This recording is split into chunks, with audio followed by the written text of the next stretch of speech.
Serpentis Narcotics Warehouse. 8 episodes ago, I showed you how to fly halfway across low sector 1, run it slowly and awkwardly in a railgun thorax, and then die on the way home. This time, I'm going to show you how to run it like a pro in a railgun catalyst and dock up safely with the loot. This is Bill. Bill wants to build a Cynabal and join the Angel Cartel cause in Zarzak, but he's not making it easy on himself.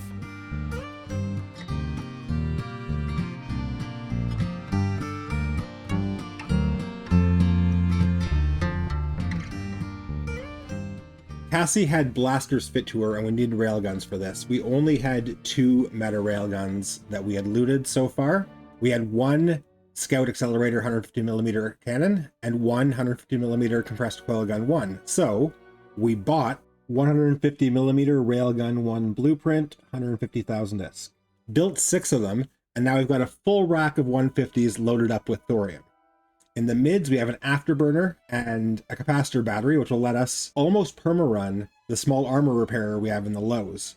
Because we're running 150s, we don't have room for a damage control, so we're using a multi-spectrum coating. We have a Shadow Serpentis multi-spectrum coating, but a Tech 1 would do. And then we've got a damage mod. This is it. 134 DPS, out to 20 kilometers, 30 with fall off. We can only target out to 38, so that's plenty of range for us. I think we're going to have no problem running this site. Let's go. Here's our site, right here in Albraz. Warp 2 site, Serpentis Narcotics Warehouse, DED rated 3 out of 10. Unsafe, so they say. The time is 0153 mark. Let's see how fast we can knock this off.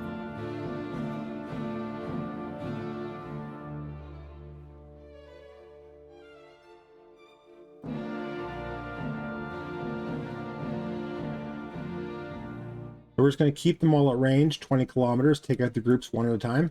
Nobody in here has a DD commander name. These are all just regular old rats. It's that supply traffic management that's going to be where our loot is stored. Yeah, I remember when we ran this in the Thorax that we were finding that we were taking basically no damage, shooting at 25-ish kilometers with the Thorax railguns.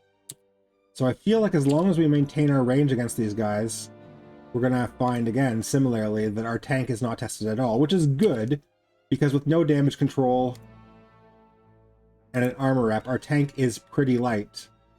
But look at this, we're not even getting hit. We haven't even taken a scratch. 900 of 900 shields. They're flying at us now, so we have to remember as they get closer that we need to burn away with our afterburner. These guys are dropping like flies. I understand people farm these sites, that they run the refuges and hideaways just like back to back to back, trying to spawn these sites and then run them as fast as they can, because the rewards these sites can drop are really, as you saw, like 200 mil in that last site, right? The rewards that they can drop are sort of disproportionate to the time and effort they take to run. Our low DPS is going to be a bit of a struggle against this building. We might take the 5 seconds to reload antimatter here. Let's do that. That ups our DPS substantially. Lowers our range to optimal with an 11. Well, that's fine. It's a big stationary target that doesn't shoot back. Okay, let's see what's in that cargo container for us. This container, I believe, contains the key that lets us take the gate to the check-in tunnel rather than the security corridor, which means we'll have to fight fewer rats in the next pocket. Yep. Traffic management key, 5th year overhead effects. Man, it's bright in here, and that explosion is not helping.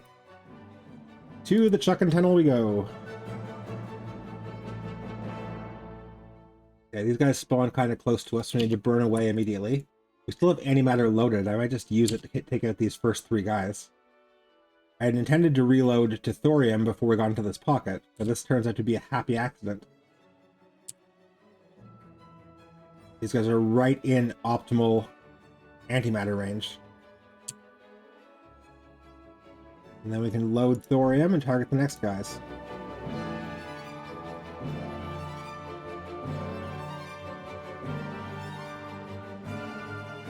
We can sit totally still and let them fly towards us. None of them seem to have a 20-kilometer range.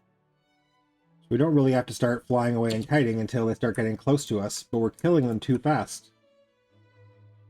They're reaching like 21 kilometers away from us, and then bam, we just pop them off and on to the next guy. Okay, pretty soon we might want to move a little bit. Maybe not, just let them fly right into our railguns. As I recall, these boxes all had like 1 unit of each type of racial ammo. Not even faction ammo, just like 1 pile of projectile ammo, 1 laser crystal, 1 pile of missiles. Yeah, so we can ping these guys all the way to our targeting range. I mean, we're in deep fall off at that point. But this 150s with thorium really seems to be about perfect. I suppose we could have fit a sensor booster instead of this capacitor battery, since we haven't had to run our armor rep even once yet. Alright, staff quarters should drop overseer effects. And on to the next pocket. The central pocket of the complex houses the drug refinery, narcotics storages, and military supply warehouses. The headmaster of the drug refinery must clear all visitors before allowing entry to the access gate towards the administration sector. Right, this is the second last pocket. Oh, right, and it's got sentry guns in it. Do we want to take them out? I feel like we take these sentry guns out pretty fast with antimatter, and then we can pull range and plink off the frigates at our leisure. Good. Reload thorium.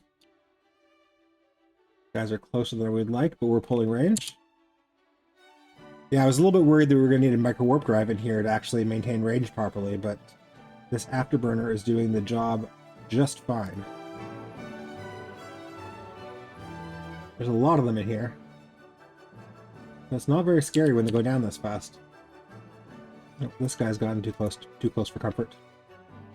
We'll pop these other guys who are further from us first until we get at least 10 kilometers from that one troublemaker. And then we should be able to track him just fine. No problem. Serpentis Refinery Headmaster might drop something good, and there's the guy we'll have to kill before, well, we're gonna have to kill them all, I think, before we unlock the gate. But let's deal with the Serpentis Refinery Headmaster now. We'll orbit him at 10 kilometers with antimatter. Assume that he has a little bit more of a tank than these insta-pop frigates have had. Still going down pretty fast.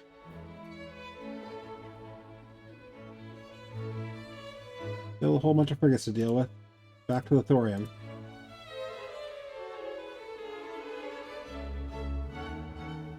Bunch of people in local, but we don't have to really worry until we see combat scanner probes.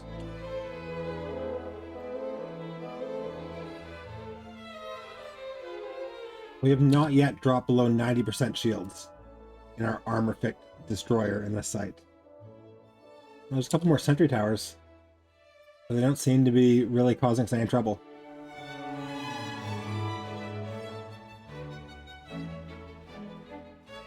Well, that's that. Let's see, the Serpentis Refinery Headmaster, we want to check his rec quick.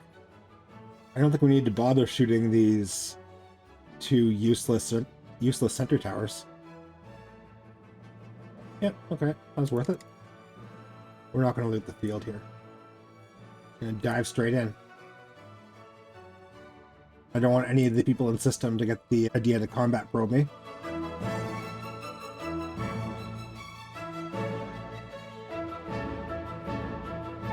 Final sector contains the supply stronghold.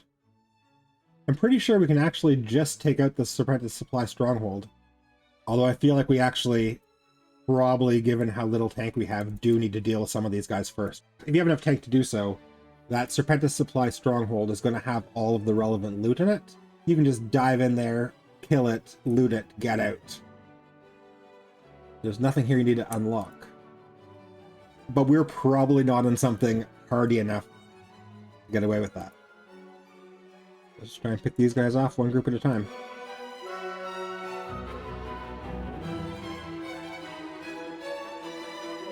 Oh, we're getting sensor damped pretty hard. Retarding range is down to 20 kilometers now. That's fine. We're still at what? 75% shield. I am not concerned.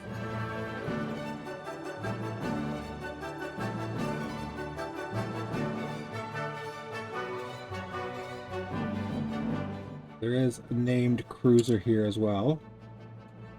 Serpentis Supply Station Supervisor.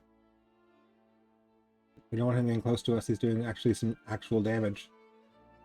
We'll just pull range on him.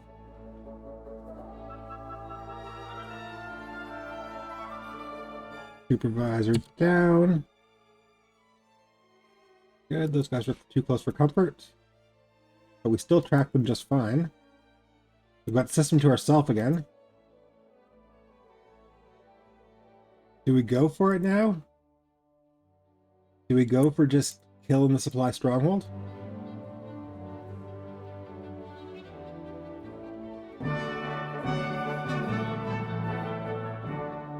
Oh, the Serpentis medium wreck was not actually an overseer. They didn't drop anything. Well, since we started shooting the building, we've made everyone else angry. And the Serpentis supply stronghold is going to take a while to take out, so we might as well kill these guys before they come in and make trouble. Now they're flying towards us conveniently.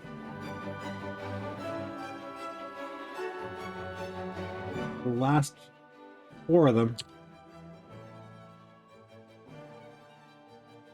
Then we're going to load antimatter and get in and orbit that supply stronghold and whittle it down and see what goods it contains for us. Alright, antimatter. Max damage against this dumb space station.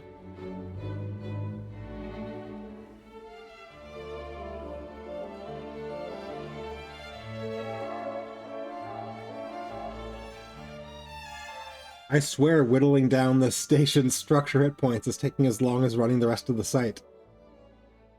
This is the downside of our 130 some DPS.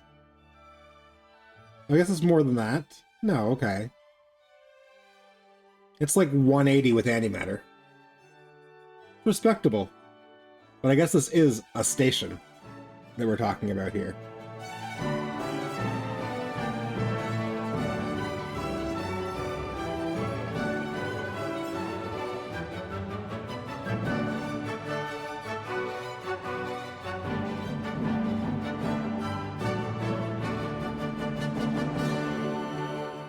The Serpentis Supply Stronghold is a smoking wreckage, and its administrators are dead, cloned, or on the run. There is now little left in the area, except for the quiet ruins of past criminal activity. What do you got for us? It is 2:21. Took us 25-ish minutes, I guess 28 minutes. Was it worth our time? Well, honestly, Vortex Compact Magnetic Field Stabilizer? I won't say no. They can't all be 200 million, right? They can't all be 200 million. We might as well loot the field. So far and away, the most valuable loot we got out of that site was this Pitfall Compact Warp Disruption Field Generator that I looted in that last pocket when I was frustrated with the loot from the main can. However, the main can did drop for us another meta damage mod. So we will take that. Also, we've got like 4 million ISK in Overseer's effects, which we can actually, right this second, hop over to this Concord station and immediately sell. And this Corelli A-type thermal coating. I mean, it was a Corelli A-type multi-spectrum coating that was worth 200 million in the last site we ran.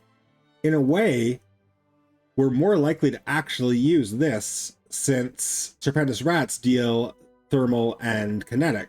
We might find an occasion that we want to run a thermal coating, but it's not going to be game-changing for us. So the loot on this site was admittedly somewhat underwhelming. We netted about 8 million ISK between the bounties and the Overseer effects and the Dead Space module, and then the 5 million from the Hector point was largely unrelated.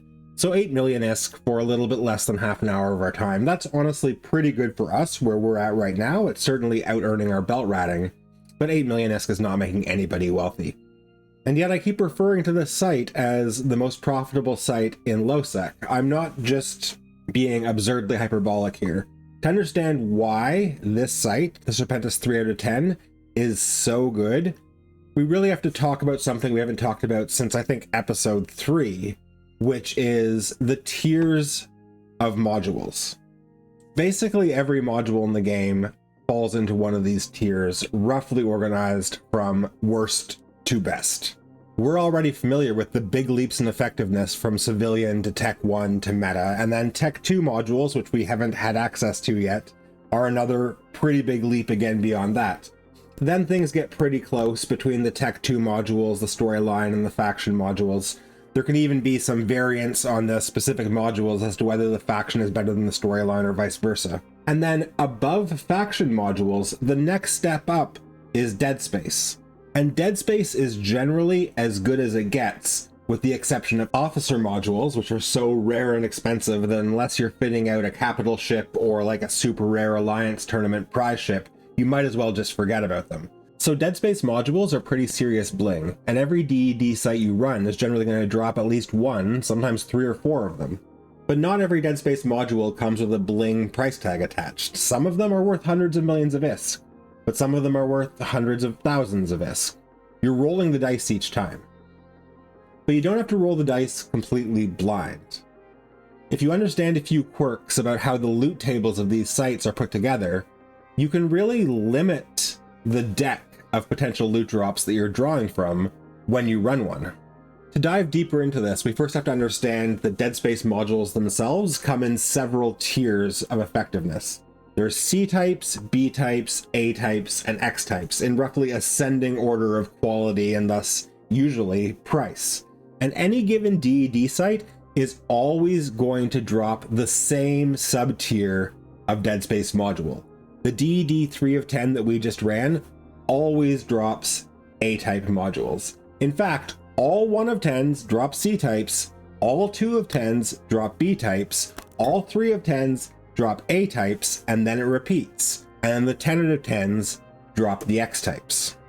And the size of the module you get is also hard-locked. The 1, 2, and 3 out of 10s always drop frigate-sized modules, 4, 5, 6 cruiser modules, 7, 8, 9, 10 battleship modules. And if you've been following along, you might realize that means that the X-types only come in battleship size. And you know what? Same is pretty much true of officer modules. So for frigates and cruisers, A-types are as good as it gets, which means that these 3 out of 10 sites are the only reliable source of the best frigate modules in the game. But there's more to it than that. Not every module has a size. If you're going to put a damage control on a frigate, you would put the exact same damage control on a battleship. So drops like the A-type multi-spectrum plating that we got the first time we ran this site that was worth 200 million ISK, it can drop in the 3 out of 10s because it's an A-type that fits on frigates. That same module also drops in 6 out of 10s and 9 out of 10s, but the 3 out of 10s are much, much easier to run. In fact, that's the other reason why this site is so profitable, because you can run it very quickly. We just ran it in under half an hour, and if you got a good T2 fit destroyer, you can probably do it in 10 or 15 minutes. But any player in the first week of the game can get through that site. All you need is a destroyer that puts out about 100 DPS out to about 20 kilometers, and any of the 8 T1 destroyers in the game can do that with 1 week's worth of skills. And finding these DED 3 out of 10s is pretty straightforward too. Any Serpentis hideaway and any Serpentis refuge anomaly has about a 5 to 10% chance of spawning an escalation to a Serpentis Narcotics Warehouse, DED 3 out of 10. And these hideaways and refuges are everywhere in high sec and low sec, and any decently fit destroyer can run them in literally a minute. So as you're flying around, if you just knock off hideaways and refuges, whenever you see them, you will start building up a collection of these escalations to the 3 of 10s that you can then go and run in about 15 to 20 minutes. And sure, sometimes you only pull in like 8 million ISK like we just did, but sometimes you pull in 200 million like we did the time previous. 8 million ISK is about the floor for these sites, and the ceiling is 300, 400 million or more. even the average skews pretty damn good. So if you're flying around looking for something to do on the PvE front in low sec, there's really not much that you can do better than a DED 3 of 10, especially if you're a newer player and destroyers are about the high end of what you can comfortably fly. Now it is worth noting that I'm pretty sure only the Serpentis and the Sanchez have these DED 3 of 10s as escalations. The other factions can also see their anomalies escalate into DED sites, but they escalate into like 4 of 10s and 5 of 10s, which are also good, but don't have the same huge reward to effort ratio as the 3 of 10s do. In this challenge, we're going to run these Serpentis 3 out of 10s every chance we get. Not because we care about the 9-digit ISK estimate line, we obviously don't, but because our ships are largely stuck at the meta tier, and these sites provide a great opportunity for us to leapfrog all of this stuff in the middle and get right up to A-type just like that. When we get an A-type drop that actually fits what we're trying to do, it is going to mean the world to us. But you probably do care about that 9-digit ISK estimate line, and I recommend, especially if you're flying around with things like destroyers anyways, I absolutely recommend that you too run these 3 out of 10s every chance you get. But now, as is tradition, having run a 3 of 10, we're gonna go lose our ship in a stupid PvP encounter.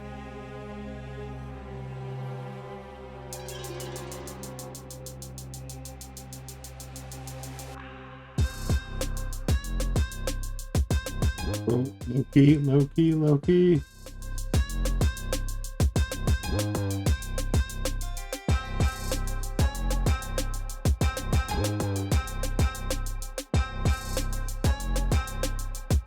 Loki.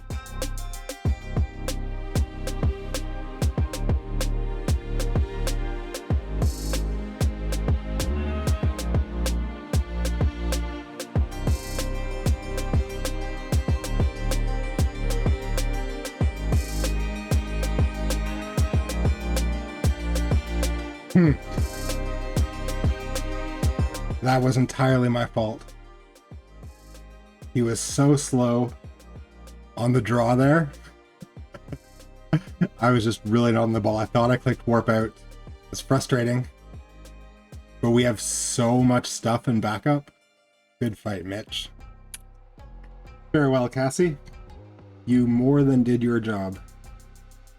I have no complaints. So I made a number of mistakes there. The most obvious is I was slow clicking warp out. I misclicked, sat around for an extra 2 seconds, which was probably critical in him getting the lock on me because he decloaked much further away from me than he should have. And then once he did lock me, I was burning away with my afterburner trying to pull out of point range, and I was pulling range on him. If I'd overheated my afterburner, maybe I would have pulled enough range and warped away. These are those little mistakes that are like 1 second here, 1 second there that happen in the midst of combat, and you have to be really on the ball to avoid making them. You'll always make some. But the biggest mistake I made here is one I could have easily avoided, which is I saw Milch in local, and I didn't worry about him, because the character's literally only a week old, so I was like, what kind of threat can he be? But if I had looked at his kill board, I would have seen that he was flying a Loki Tech 3 cruiser basically the day he was born. It's easy to forget that skill injectors are a thing. Just because a character's only a couple of days old doesn't mean that he doesn't have tens of millions of skill points, because if he's somebody's alt and the main has ISK or dollars, frankly, then it's easy just to buy a whole ton of skill injectors off the market and fly whatever it is you want. So I should have looked at his kill board. You should never underestimate a character just because they're young. But this is why we've been building our safety net. Because these things happen. Losing a catalyst is only a big deal if you can't easily replace it. And as for Cassie, already replaced. I mean, in an hour and a half. But we don't need to sit around for an hour and a half, because the very next thing I wanted to do doesn't require a catalyst anyway. It requires a different ship, one that we can buy a blueprint for right in this very station. Valente shuttle blueprint, 50,000 ISK. I know. We already have a shuttle blueprint, but it's an Amar shuttle blueprint. It's worth 50,000 ISK just to fly out to Outer Ring in style. Thanks for watching, and yes, I did record that middle section after the last section. I did not lose Cassie on purpose, although it is starting to feel like we are required to offer a sacrifice to the PvP gods each time we run a DED 3 of 10. Oh, and the full unedited real-time gameplay footage of that 3 of 10 can be found on my Patreon. There's a link in the description.